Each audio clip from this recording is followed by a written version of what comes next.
माननीय नीलमताई गोरे यांनी मराठी साहित्य संमेलनामध्ये बोलताना माननीय उद्धवसाहेब ठाकरे यांच्यावर अत्यंत चुकीच्या शब्दामध्ये टीका केल्याचं समजत आहे। याचमुळे शिवसेना या पक्षाचे नेते नीलमताई गोरे यांच्यावर टीका करत आहेत। परंतु मुळात शिवसेना नेत्यांना मी सांगू इच्छितो की नीलमताई गोरे यांचा इतिहास समजून घ्या। त्या पहिल्यांदा युक्रांदमध्ये होत्या, नंतर त्या भारिपमध्ये गेल्या, नंतर त्या रिपाई आठवले गटात गेल्या, नंतर त्या काँग्रेसमध्ये गेल्या, नंतर त्या काहीच मिळत नाही म्हणून शिवसेनेत आल्या आणि शिवसेनेने त्यांना पद दिलं।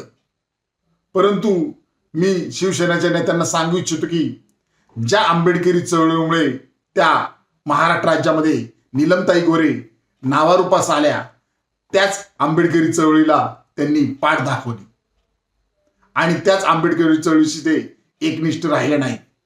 त्यामुळे त्यांच्याकडून काय अपेक्षा ठेवणार हे मी शिवसेनेच्या नेत्यांना सांगू इच्छितो।